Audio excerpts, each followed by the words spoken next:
Olá, telespectadores do programa Ecologia em Ação. Hoje nós temos uma gravação de trabalho.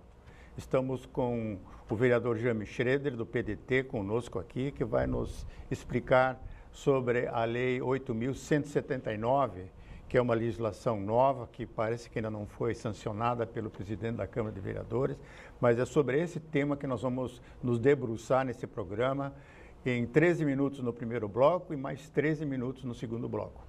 James, bom dia, seja bem recebido aqui no nosso programa. Os telespectadores estão assim bastante interessados em conhecer essa legislação que beneficia não só o caixa do município, mas também beneficia o meio ambiente, o consumidor de materiais de construção mais baratos.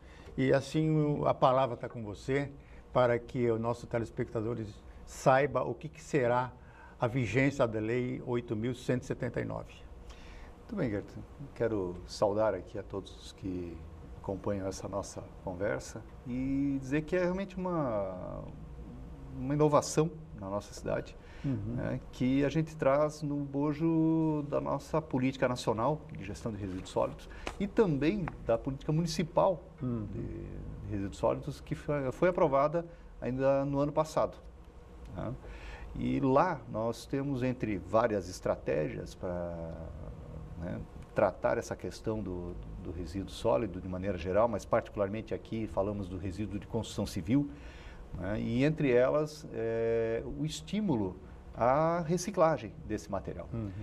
E aí vem a ideia, né, a proposta que nós apresentamos, que é usar o poder de compra da Prefeitura Municipal de Joinville para que se estimulem as iniciativas de recolhimento, né, processamento, basicamente moagem, né, e separação desses resíduos para retornar eles ao processo de construção civil, né, que é onde eles basicamente poderiam ser aplicados. Mas isso não é um favor que está sendo feito, é uma obrigação legal, né? Sim, porque as duas leis, tanto a nacional quanto a municipal, elas já prevêem isso. Deveria ser, inclusive, obrigação do Poder Executivo criar essas formas de estímulo. Lá fala-se genericamente, né? Não se diz qual a maneira. Mas a proposta que nós fizemos é uma das maneiras possíveis. Ou seja, a Prefeitura, né, usa o seu poder de compra, que é real, né? É um grande consumidor de material de construção, seja para fazer base, subbase de rodovias, de estradas municipais ou ruas, né, seja para a construção de escolas na forma de blocos de construção ou na execução de calçadas dos prédios públicos, também vai esse tipo de material. Concreto de piso, né? Concreto de piso, enfim.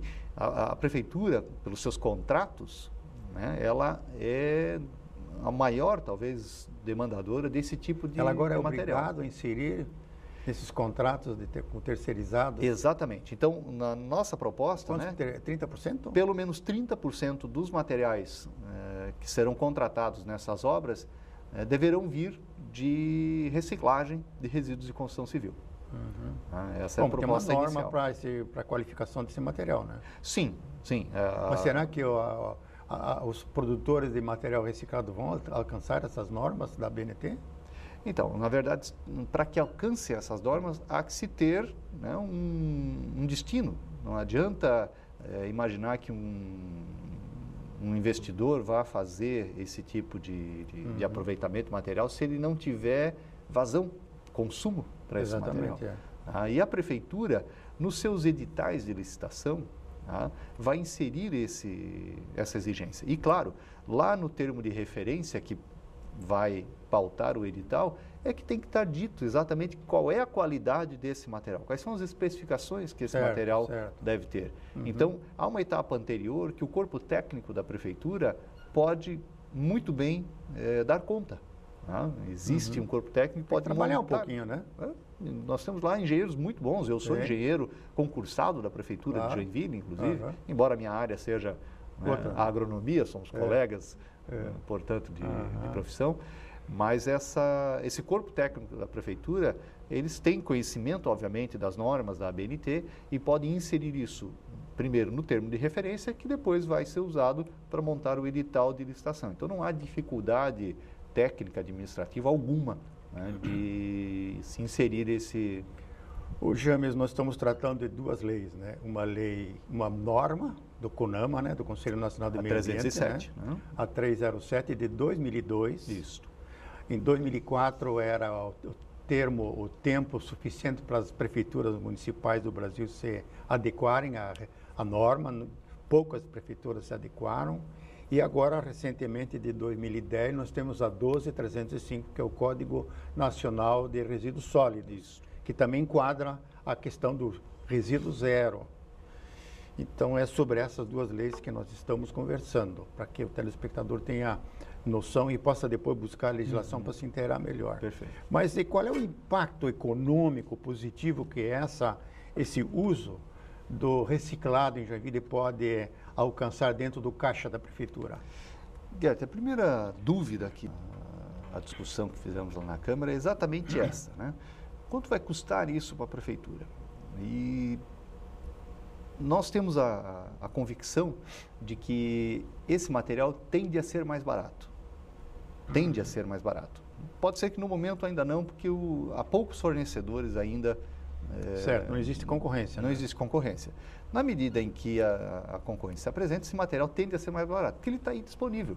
Está jogado nos manguezais, né, nos fundos de vale, né, aterrando aí a passagem de água, criando problemas ambientais. O parque da cidade evidentes. foi todo aterrado com construção civil. E não só, né? A pretensa Avenida Beiramangue. Beiramangue também. Né? E Exatamente, se nós andarmos aí, tanto na Zona Norte, na Zona Sul, né?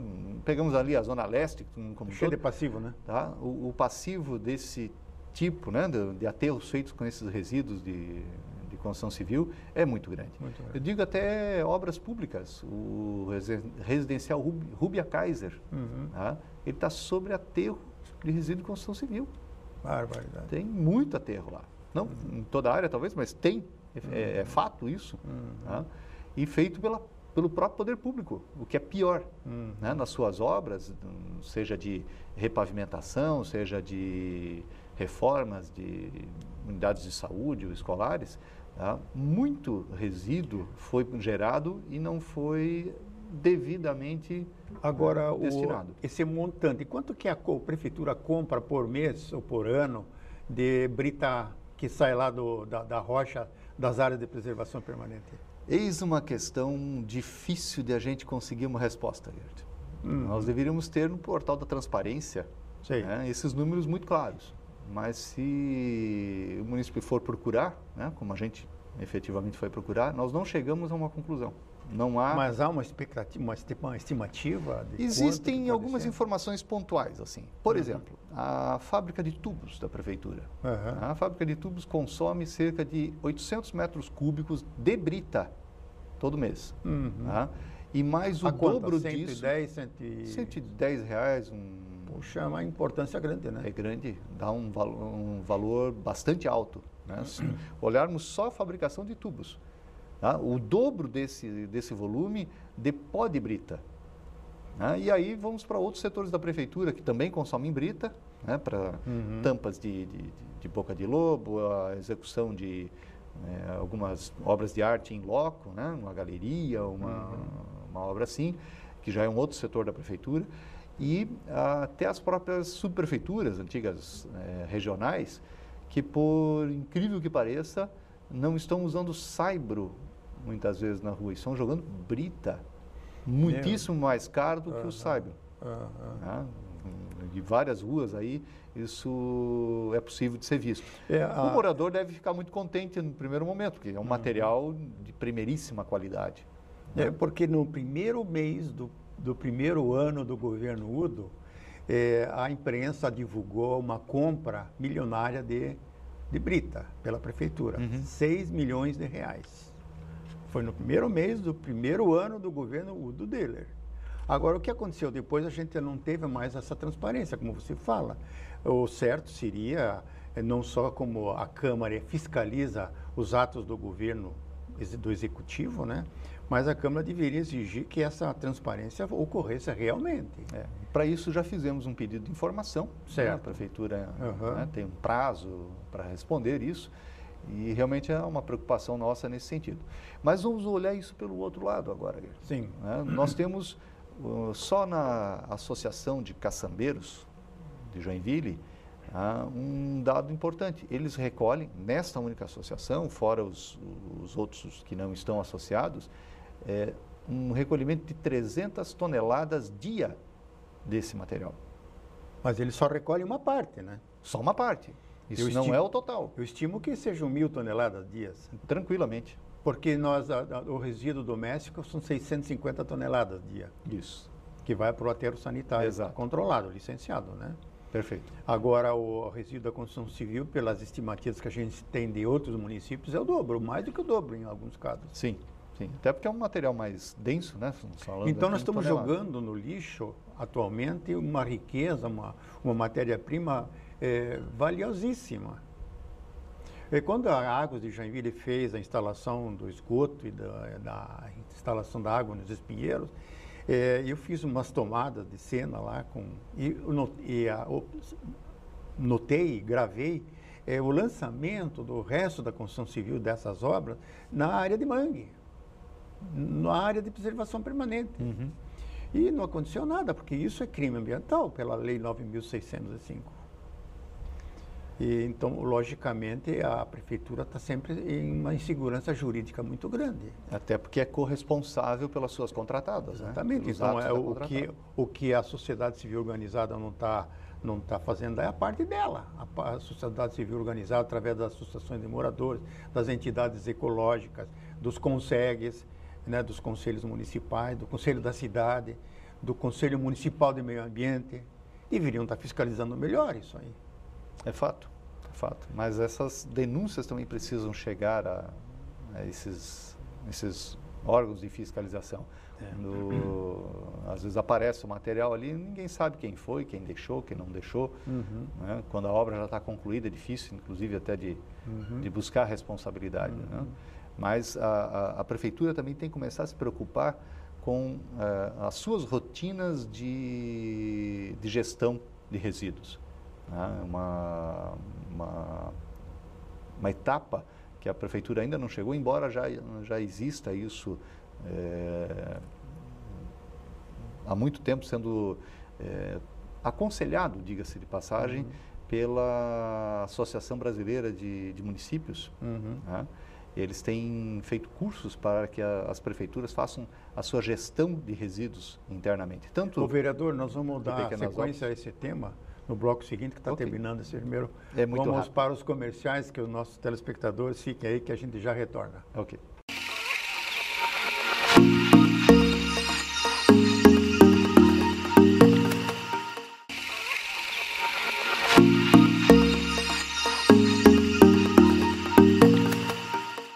Retornando com o programa de hoje, que trata do assunto dos resíduos da construção civil, ela está sendo hoje alavancada através de uma legislação municipal que ainda não foi sancionada, mas é um assunto muito interessante que vai trazer muita economia para o município.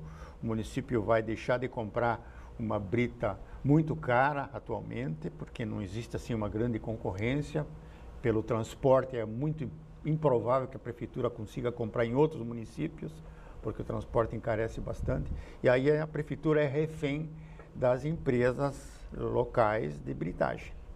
E o resíduo da construção civil, uma vez reciclado, recuperado, ele tem a chance não só de economizar a natureza, a retirada de rocha das montanhas de preservação permanente que nós temos em Piraberaba e na Vila Nova, que são áreas de preservação permanente, onde a mineração está sendo realizada com perdas para o patrimônio natural. Então, nosso programa, que é Ecologia em Ação, ele aborda esse tema para elucidar aos telespectadores a situação no qual nos encontramos e no benefício que os joinvilenses vão ter a partir do uso do material reciclado na construção civil pública. E temos conosco aqui no programa o engenheiro agrônomo e vereador James Schroeder, do PDT, que vai dar mais algumas explicações para nós. Ô James, o que significa, então, essa utilização da brita? O operário vai ter condição de comprar brita mais barata, essa brita reciclada, e materiais da construção civil? Eu acredito que sim, porque a partir do momento que a prefeitura começa a demandar, uma instalação vai começar a operar esse tipo de material. E vai sobrar, com certeza vai sobrar. Falamos agora das quantidades absurdas desse tipo de resíduo que são gerados na nossa cidade. E esse material que sobra vai poder chegar, sim, aos comércios de material de construção. Eu, curiosamente, voltando de Florianópolis, ainda na semana passada, ali na altura de Camboriú, parei num comércio de beira de estrada e vi 2 montes de material de construção, no caso brita e saibro, né, de origem reciclada. Aquela brita já tipicamente de reaproveitamento, que ela vai perdendo as arestas mais agudas, né? Vai ficando mais arredondada. Né? E aquele material ali, eu perguntei de onde é que veio isso. Olha, eu comprei esse material aqui. Por que você comprou esse material? Porque é mais barato. Né? Então, sim, o munícipe vai ter acesso, né, em breve, a material de construção mais barato, tenho essa convicção.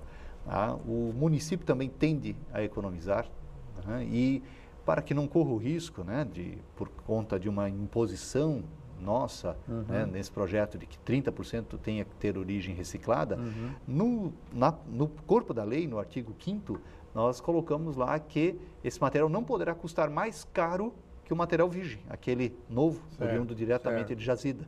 Tá? Então, é no mínimo o mesmo preço, né, mas com a tendência de, inclusive, reduzir na medida em que aparecem novos fornecedores. Nós temos conhecimento e já gravamos diversos programas aqui sobre a Jocre, que tem um programa agora, um projeto junto com a Penitenciária Industrial. Exato. E com a mudança agora do diretor lá, parece que temos um novo diretor, esse convênio, essa parceria, será que vai funcionar? Eu estou convicto que sim. Essa discussão ela já vem sendo feita há mais de um ano, né? Até a própria alteração do zoneamento ali na região da penitenciária, que foi necessária, porque esse tipo de atividade lá não era, a princípio, uma atividade permitida. Ela foi debatida no Conselho da Cidade e aprovada em outubro ainda do ano passado, e depois passou pela Câmara de Vereadores, essa alteração. Então, ela está vigente, essa alteração já permite o início dessa atividade. Né? A Jocre agora vai fazer o investimento nessa área de processamento, né? E nós vamos ter aí um ganho muito interessante. Quem vai fiscalizar isso? A própria prefeitura, né, que... Não é Ministério Público? Também, porque é um convênio. Então, a gente tem hoje um grupo bastante grande de entidades envolvidas nisso, né? A prefeitura, o Ministério Público, a própria Secretaria de Segurança Pública, né, que vai... A Fundema também. A SEMA, no caso, agora, né, que também é parceira nesse... E o Conselho Municipal também deveria fiscalizar. Né? Claro, né? Mas isso também é uma atitude, né, que tem que vir do Conselho. Né? Não é obrigação, mas é recomendado. É porque eu acho que a democracia, hoje, nós estamos amadurecendo muito na questão democrática. Tanto assim que essas lutas que acontecem a nível federal, na Câmara Federal, no Senado e no próprio Executivo, a gente nota que sempre há muito o arranho na democracia, na arrogância, no totalitarismo. Então, essa democracia também tem que vir para o município e as entidades, as instituições, o terceiro setor, a sociedade civil organizada tem que fiscalizar mais. Ela não tem coragem, ela não está acostumada a fazer essa fiscalização. E nós temos notado também nos últimos anos de que aqueles que tentaram fiscalizar foram taxados de eco-chatos, de pessoas indesejáveis na sociedade. Incômodas. Incômodas, exatamente. Mas eu acho que isso está mudando bastante e um programa como esse aqui, ela traz muita inovação, muita informação para o contribuinte, que paga muito caro hoje para ser cidadão de Joinville. Eu creio que isso que você coloca agora, Gert, é altamente pertinente. Vamos dizer, a nossa experiência mais consolidada, mais concreta e exemplar, eu diria, são os conselhos de saúde, tanto os conselhos locais quanto o Conselho Municipal de Saúde.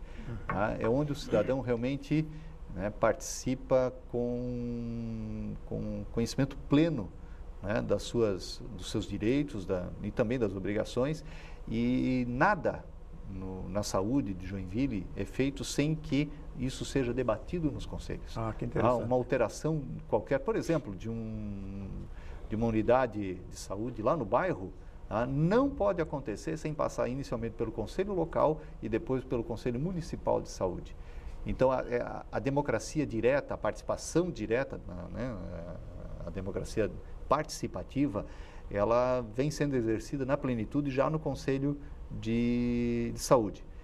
O Conselho da Cidade também tem, né, polêmicas à parte, porque a questão da lote sempre é bastante mas o Conselho é permanente, difícil, né? Mas é outro exemplo, né, em que a participação é efetiva, até pela qualificação porque dos representantes do Conselho. O membro do Conselho da Cidade, ele agora está debruçado sobre a lote. Mas uma vez aprovada a lote, o Conselho continua, ele não se extingue? Não se extingue. Ao contrário, inclusive o Conselho agora começa a discutir a questão do IPTU progressivo, porque a lote já foi para a Câmara. Aliás, começamos na semana passada as reuniões de discussão da Lei de Ordenamento Territorial. Mas, vereador, nós temos um outro tema aqui que é muito grave, muito complicado, são os passivos ambientais que foram gerados pela própria Prefeitura, pelas terceirizadas da Águas de Joinville, pelas terceirizadas do CEINFRA. Então, são inúmeras empresas construtoras que fecham um contrato e ficam jogando os resíduos, inclusive atrás da arena de Joinville, nós temos milhares de toneladas de resíduos da construção civil da prefeitura, dessas terceirizadas. Então, como é que fica, por exemplo, aquele passivo ambiental naquele imóvel que era da Nylon Sul, ali na Anita Garibaldi? Ali tem milhares de toneladas que hoje são cobertas pelo mato, o pessoal não vê mais isso, que os olhos não veem, o coração não sente, mas o passivo está lá. Quem é que vai tirar esse passivo? Essa é a questão. Agora, né, os proprietários, ninguém mais consegue identificar, porque aquilo, né, ao longo do tempo, né, passa por cisões, por repartições, enfim, você não consegue mais identificar um único, né, responsável pelo terreno. O poder público, né, se exime nessa situação, porque é um terreno privado, e eu, por outro lado, passo lá e olho aquilo como dinheiro jogado ali aos montes. É uma mina de material... De matéria-prima. Pronta para ser trabalhada. Então, de novo, eu acredito que com essa nossa proposta aqui, em breve alguém vai se dispor a ir lá e minerar aquela pilha de escombros. Interessante. Vai oferecer um serviço de retirada daquele material para ficar com esse material, né, tamanho e valor que ele tem lá potencialmente.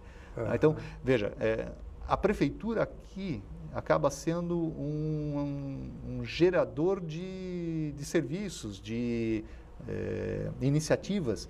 Essas iniciativas vão ter reflexos não apenas no poder público, não é só a prefeitura que vai economizar. Nós vamos ter material disponível para o cidadão mais barato. Nós vamos ter pessoas correndo atrás desses passivos para... são jazidas. Ao invés de estar desmontando uma montanha, vai lá e limpa aquele terreno que está aterrado com aquele resíduo.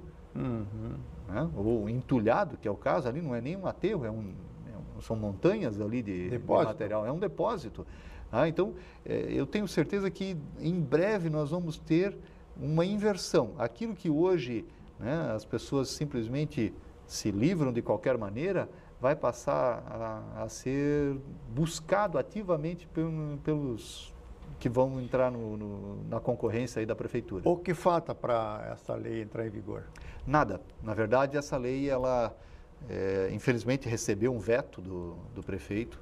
A Câmara de Vereadores derrubou o veto, e o prefeito tinha um prazo de 10 dias para sancionar a lei ou não. Findo este prazo e não tendo a sanção do prefeito, ela foi sancionada pelo presidente da Câmara de Vereadores. Já está em vigor. E já está em vigor, ela é lei desde o dia 4 de março deste ano. Então, vamos agora quase findar o primeiro mês de vigência dessa lei. Nós temos uma empresa já que faz a reciclagem. Ela está localizada perto do Perini Business Park, né? A Dona Francisca. Mas ela não tem qualificação, ela não tem capacidade de atender toda a demanda, né, atualmente. Certamente que não. Mas já é uma também empresa, há uma né? previsão de que se não houver material suficiente, a prefeitura não está obrigada a ter que buscar de fora, onerando o preço por conta do frete. Né?